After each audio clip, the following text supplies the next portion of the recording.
How are you? I'm good, man. Enjoying the day. How y'all doing? I'm great. I'm great. How are you dealing with everything right now? I'm bored. That's one thing. But just trying to stay busy. Find a little workouts to do at home. Um, and just trying to stay busy as much as I can. Yeah. What's your daily schedule looking like today? These days, actually. Usually I get up probably about 9:30. Get a little 2 mile jog in the beginning. Then just work on some basketball stuff and just trying to stay in shape. So just put myself through a little workout at home, chilling, and then go from there. Are you working out, practicing with the basketball, or only doing like home workouts and stuff like that? Now I've been getting some basketball workouts in. Got access to a little private gym, so I've been able to get shots up by myself and do some little extra work. What's your gut feeling on what will happen with the NBA season and the European seasons here in Europe? The European League. That's tough to say. They got a lot of things going on with the NBA that they're trying to do, and I think it's going to be tough to do personally. Just with all the logistics and everybody being in different places, and trying to get people in one spot to get players back in shape and to get ready for the season. So it's going to be a tough thing, for the players as well as for everybody else involved in the organization to find one spot to get to and have everybody in a safe environment. Do you think that the NBA will come back, or what do you think? I think they're going to try. If there's a way possible for them, they're going to try. I don't think they're too gung ho on canceling the whole season. Me personally, I think it's going to be tough. I like to see it happen, but at the same time, how's it going to affect everything else? Pushing everything else back. Everything's going to start later, and how long is that going to be? Is that going to be the new norm, or what's going to happen with it? So there's a lot of questions that's got to be asked and figure out for that to even happen. How much time do you think that it will take for fans to start attending games again?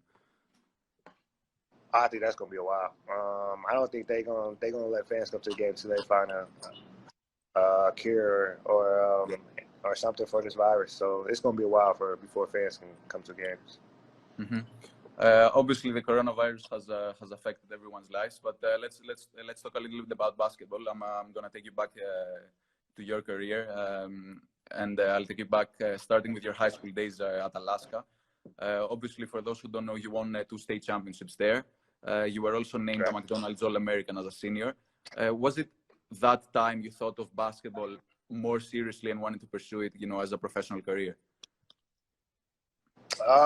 I said that happened more in my sophomore year when I went to a camp in North Carolina and I got my first letter from a school, from Cornell actually, which is a college out there. So that kind of made me go serious about basketball and really take more of a focus on it. And that was my way out of Alaska, was to play basketball. So I just took it seriously and try to go as far as I could from there.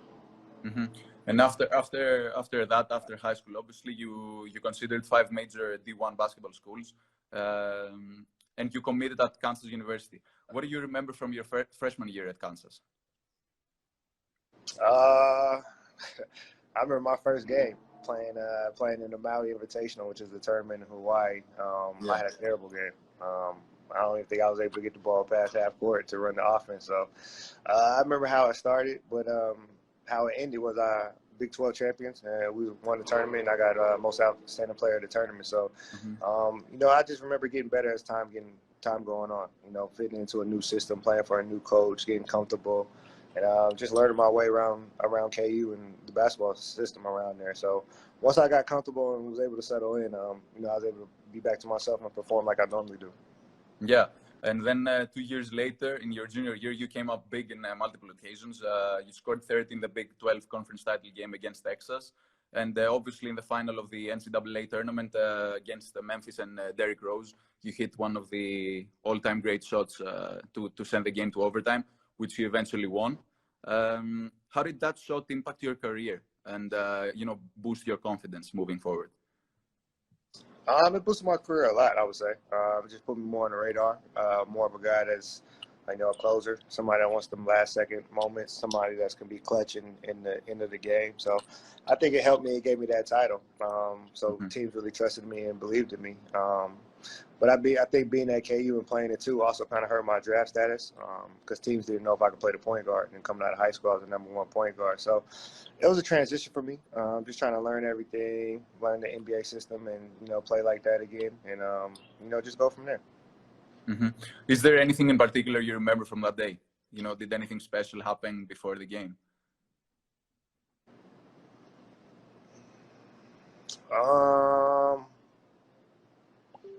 Nah, not really. A little trash talking between both teams, but that was it. Nothing too serious. It was just a hype moment. As a kid, you always dream about getting to that moment playing in a title game like that, and you was actually there, so you just had to live in that moment.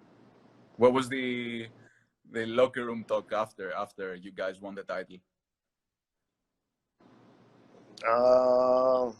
It was just a celebration. I don't think it was any talk. It was just a bunch of water being thrown around, music being played, and a bunch of kids happy to win a title and do something cool for the school.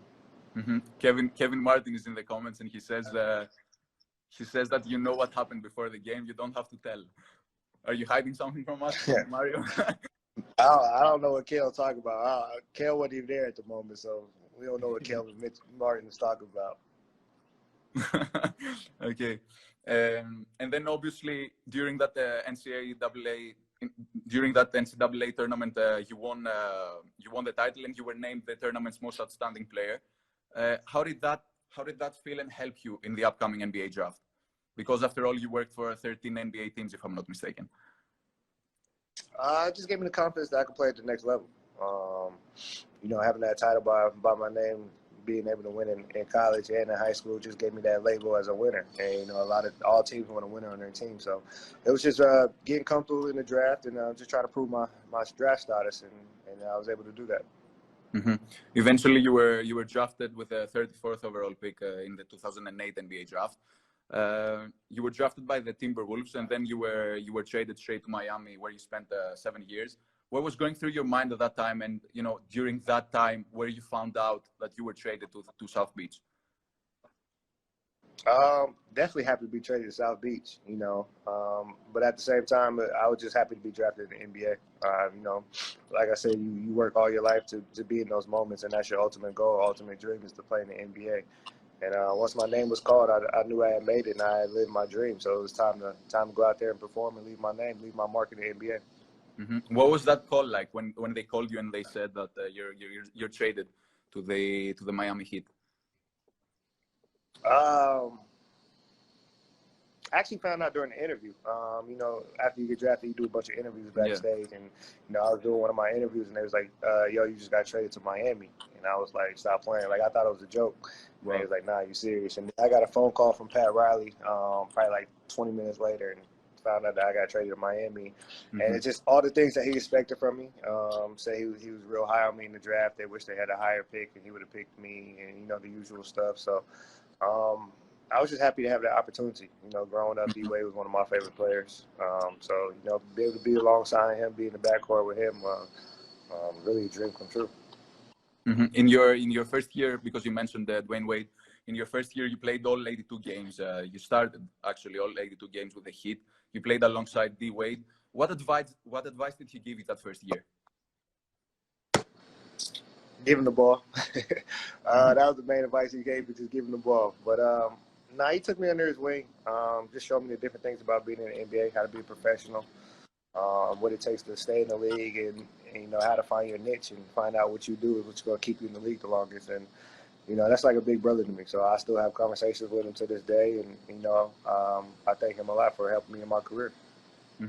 And then obviously during the summer of 2010, a few years later, LeBron James announced that he's signing with Miami Heat. How did that feel when that happened? What did you instantly thought? I was excited. For him to come to Miami and be on a team with D-Wade and CB and have those guys on the wing and down low in the post. That's any point guard's dream. To have guys like that to be able to run with and be able to win with. So I was excited for the moment he came. Obviously, for those who don't know, in your first 2 years, you were wearing number 6 with the Heat. Once LeBron arrived in Miami, though, he wanted your number. Do you remember anything from that day when he asked for your number? What was the conversation like? See, that's the funny thing. He never asked for my number. See, He never how it asked. was when I first got to Miami, my number in college was 15. Like all my career, my number's been 15. So when I first got to Miami, Mark Blunt, who was on the team, was number 15. So once he left the team that second year, I had put in a request to change my number. So I was already going to 15. So when he came, the 6 was already wide open. So everybody knows that inside, but everybody just thinks he took my number, which ain't the case.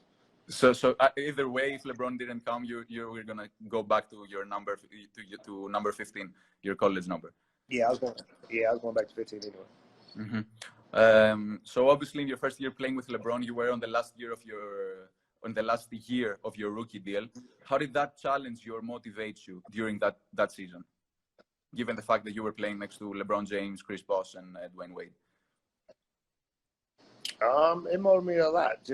I didn't want to be, the weak link on the team. So it motivated me to work on my game, become a better player, become a guy that can hang with those guys and have my number called when they're on the court with me. And, it just made me put in a lot of work, especially being a contract year.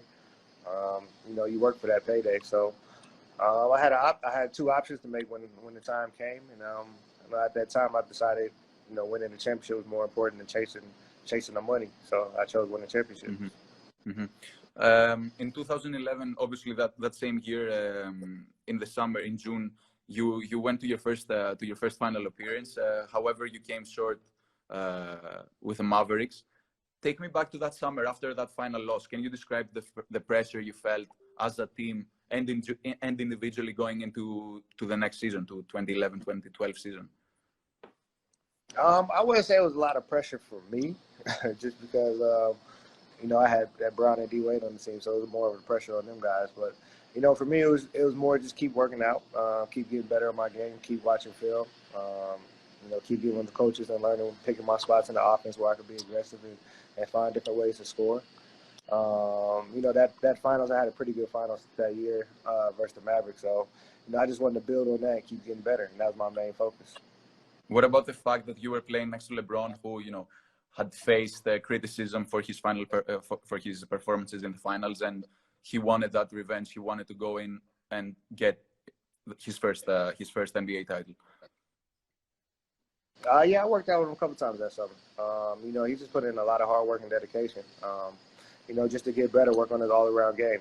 I know he went out to Houston to work with Hakeem Olajuwon to get better in his post game.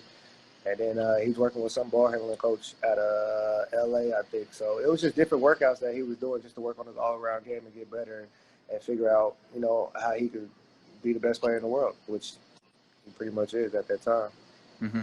And eventually, 1 year later, you won your first title. You defeated the Thunder in 5 games. In Game 4 of the finals, you put on a show. You scored 25 points, and 12 of which came in the fourth quarter. How did it feel when you put on that kind of performance while playing next to LeBron and Wade and Bosh? I just showed I could hold my own with those guys. One of those guys went down like Bron did with the cramps. We had somebody else to step up, and that was me. So that was my moment to step up and leave my mark, like I said, and be able to say I helped win the championship with those guys. Is there any story you can share with us from your first title run? The celebration that took place after the game, or during that month, during that 2 weeks? I remember the celebration that night after the first one was Live nightclub, which is a big nightclub in Miami that everybody goes to. So that's what happened that night. And then I know after that I went on a world tour of just partying. I think I went to Vegas, LA, New York. I just enjoyed it. It was my first NBA championship. Even more special for me, it put me in different record books with guys like Magic Johnson, who won, a high school championship, NBA championship, and a college championship. So that's what meant the most to me, was able to really have my name in the record books and be able to leave my mark, something that I will always be up there and have my kids go back and look at and just leave a legacy for my family. And then the following year, you became a back-to-back champion. You won again.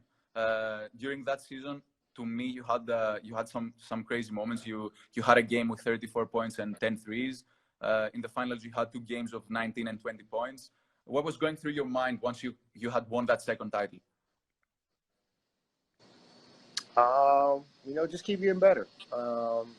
Once you win, you sometimes you get a little taste of satisfaction, and you lose the hunger, the drive to want to get better and win another one.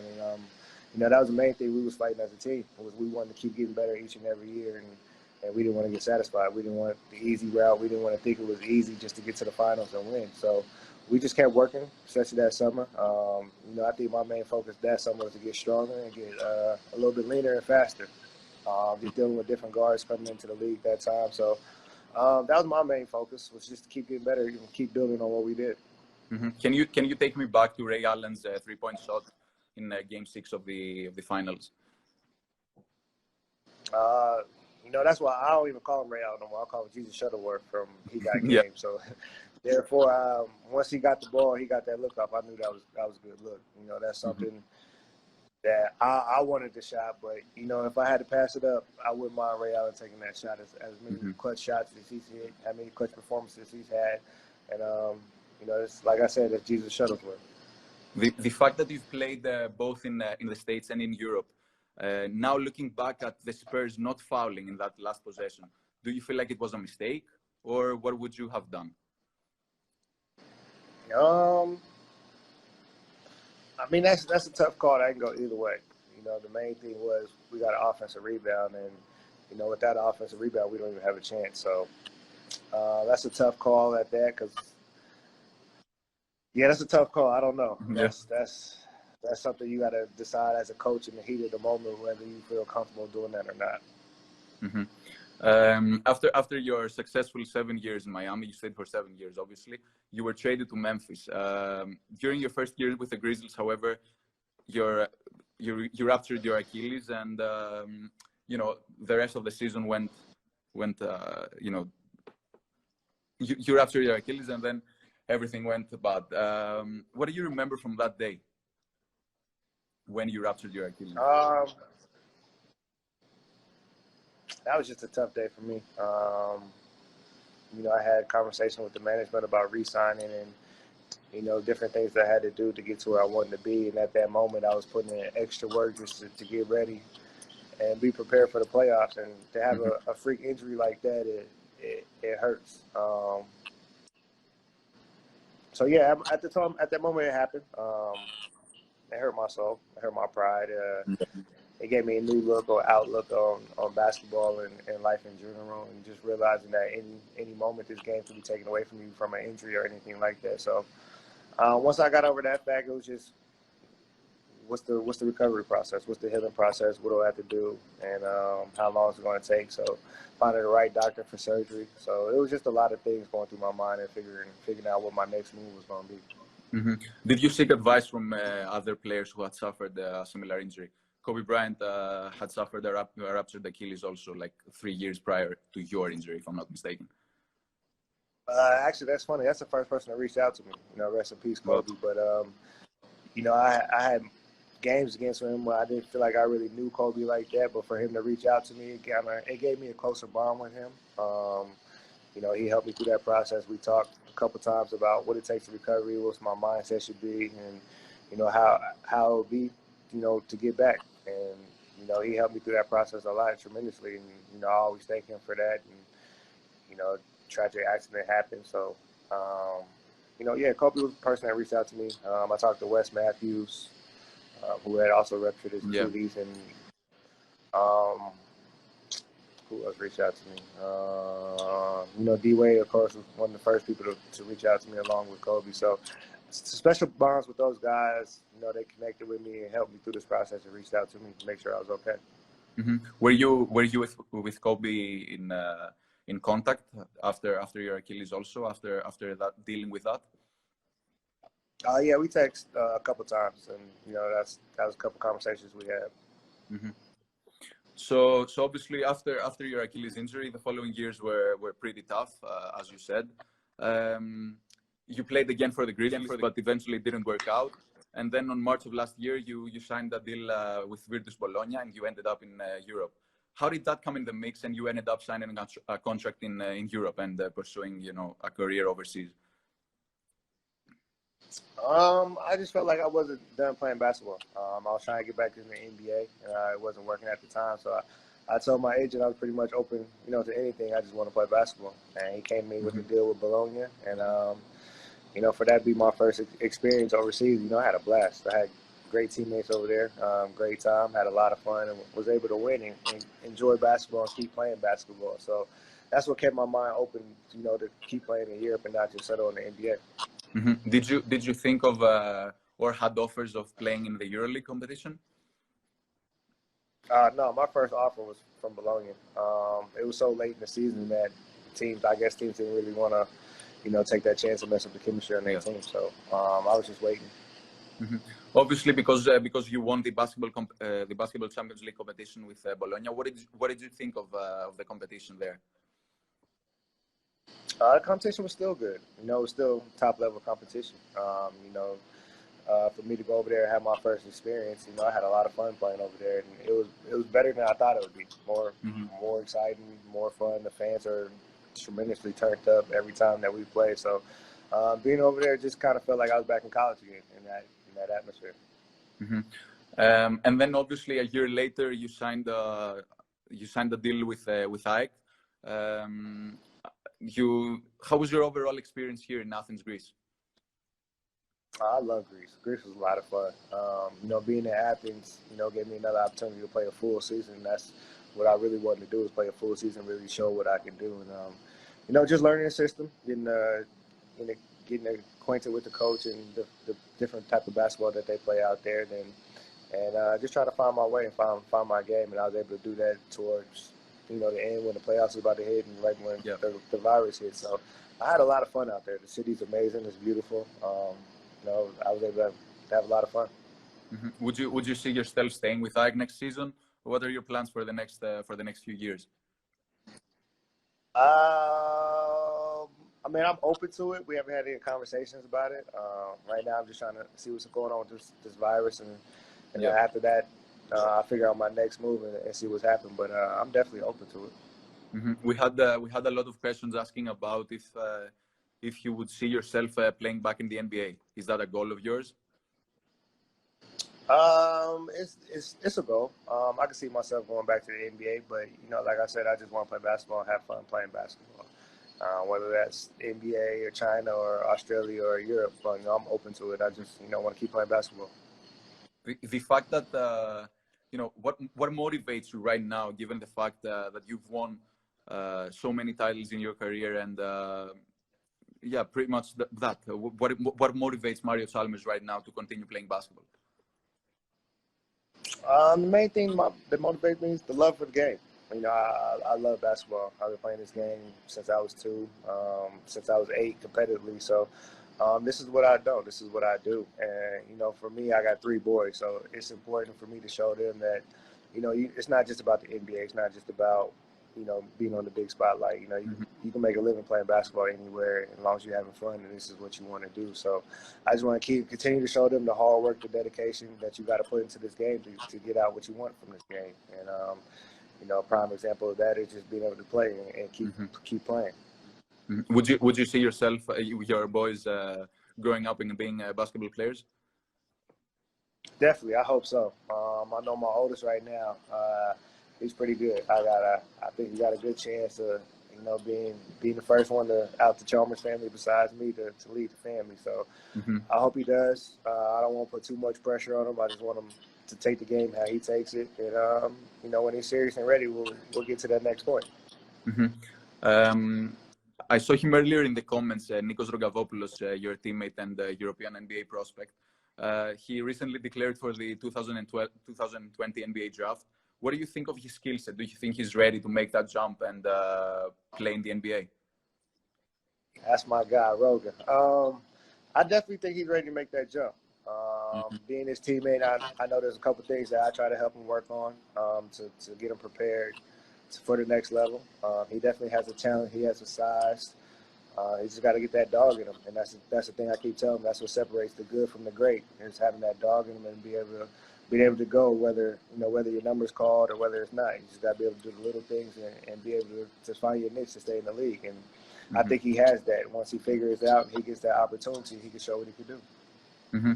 Finally, before we get into the rapid fire questions, I'd like to ask you, what do you see yourself doing, after you retire from the game of basketball? For me, definitely either scouting on the college level, scouting for an NBA team, getting college guys, or I've had thoughts about coaching, but I don't know yet. It's between those two. Definitely want to do something with basketball though, but it's definitely between those two. Mm-hmm. Okay, let's get into the rapid fire questions. The toughest defender you played against?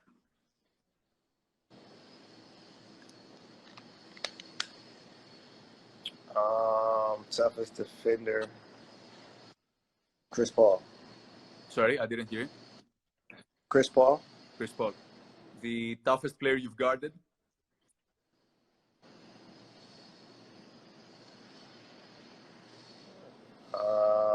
Kyrie Irving. The toughest arena you've ever played at?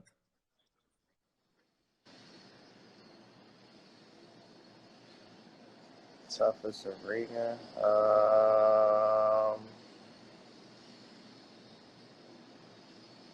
I say United Center, Chicago Bulls. Mm-hmm.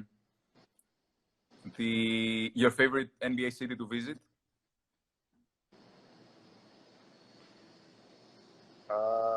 Considering the fact that I live in the best city, maybe LA or LA or Charlotte, just because I like to go back home in Charlotte, North Carolina. The favorite NBA player to watch right now?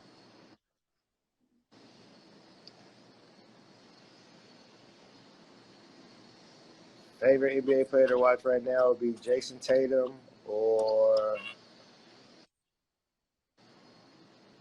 Kyrie.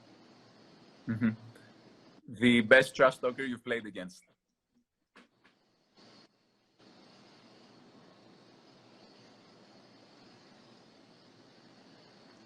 Probably Paul Pierce.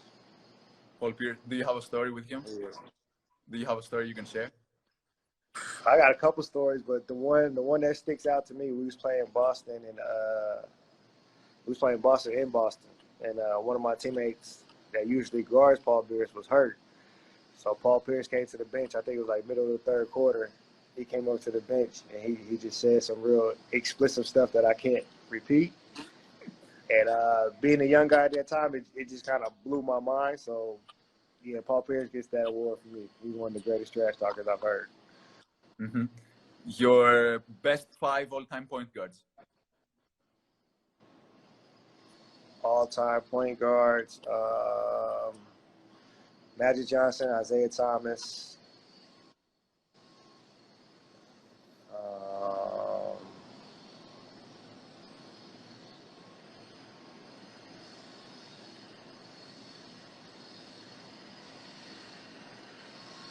Kyrie Irving,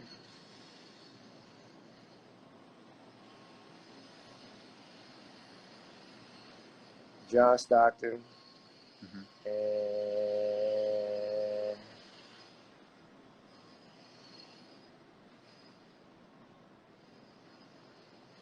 that's a tough one. I might have to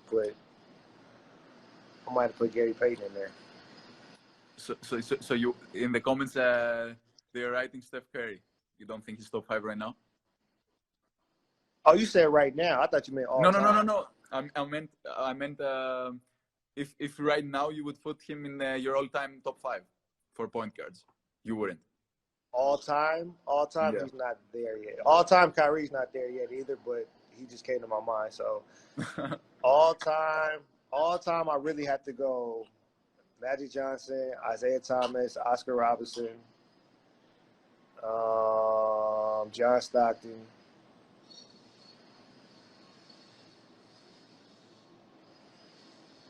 and probably Gary Payton.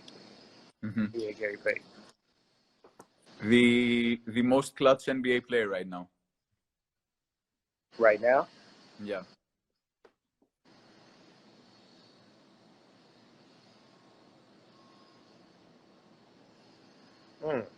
That's a tough one.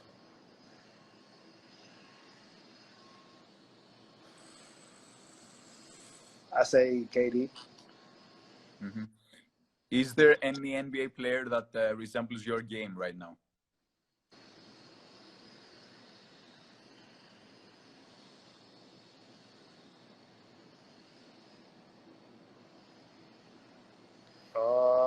Not really a young point guard. Not really. Mm-hmm. Yeah, Is not there really. anybody in the league who you think plays like you?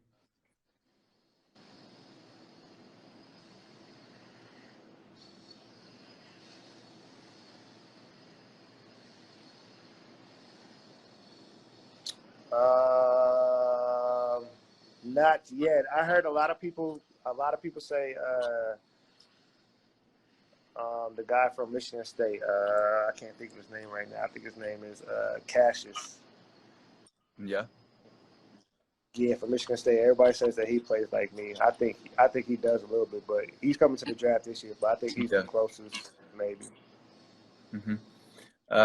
Another one which I read in the comments was who was your funniest teammate in Miami? My funniest teammate in Miami, Michael Beasley. Do you have any Beasley stories? It's so many Beasley stories. It's just give us one. Give us one. The funniest story for me was our rookie year. We was in I think we was in London. It was a long flight. I think it's like a 12-hour flight from Miami to London. So we all landed, and coach was like, we got a team meeting, so don't fall asleep. So Mike was falling asleep during the team meeting. He kept nodding off. Coach was like, yo, Mike, drink a Red Bull.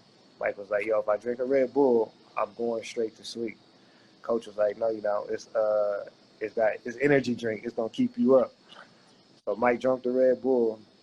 Like 5 minutes later, Mike is knocked out, sleeping, Wow. like in the middle of a team film and everything. So that's just my funniest Beasley story that I can say. Yeah, Beasley is funny. Mm-hmm. A thumbs up or thumbs down on the NBA starting in December and ending in August, because they say that that's a real possibility given the coronavirus situation. Thumbs up, because I'm ready to watch sports. Mm-hmm.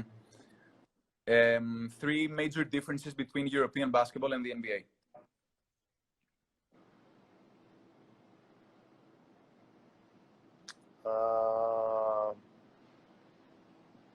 Three major for me: the actual basketball that we use, the physicality, and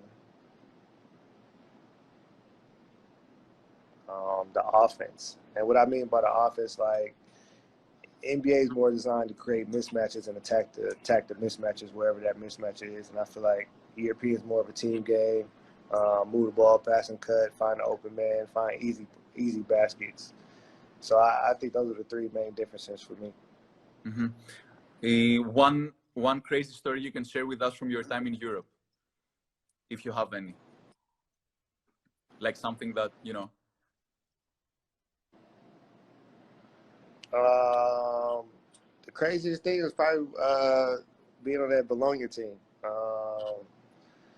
Being in the NBA, we used to going out after, like, say we lose a game, like it's not a big deal for us to go out to dinner or do anything like after a loss. And being in Europe, I didn't know that. And me and a couple of teammates, we went out after a loss, and it was just a whole big deal where we had to apologize to the fans, and we was told to go back home and all types of stuff. They didn't want us there. So that was a whole different experience for me, something that I never experienced before, and something I didn't know about. So that was definitely an experience for me that opened my eyes to different things. Mm-hmm. If the NBA returned this season, which team would win it all? I still got my money on the Lakers or Clippers. I think whoever wins that series will win it against the Bucks coming out the East. Mm-hmm. What do you think of the MVP race, Giannis or LeBron? I'm going with Bron this year. Just the things that he's doing, it's pretty incredible. So I'm definitely going with Bron this year. What do you think of Giannis's game? Do you have anybody in mind that reminds you of his style of play? Nah, Giannis is like no other. That's why he's called the Greek Freak. He's built different. 6'11", 7 foot, that can move like that. Long guy that can play both ends of the floor. Like, I'm a fan of Giannis. I think Giannis is a good. Once he develops a real 3-pointer and a real outside jump shot, I think he's going to be unstoppable and one of the best players in the league for years to come. And then the last two, the first of the two is who is the greatest player of all time? Michael Jordan. Not even a question. Not even a question. Not even a question. I saw many comments that they wanted me to ask you that. Because y'all got my answer, Michael Jordan. I'm Team Jordan over here. Have you watched the Last Dance documentary? I watched all of them so far. So, yeah. For me, that was my era. That was really the time where I really fell in love with the game of basketball and really wanted to pursue the NBA. And it was because of that 91, 92, 93 Bulls team, and 96 and 97, 98. It's because of those guys right there.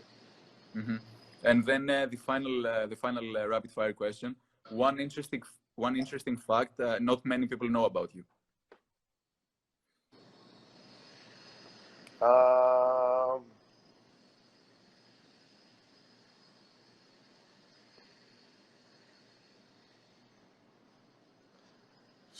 I don't know. Maybe that I'm a very quiet person until I get to know you, or until you get to know me. Like, I like to stay to myself and be my own bubble and just be relaxed and chill. And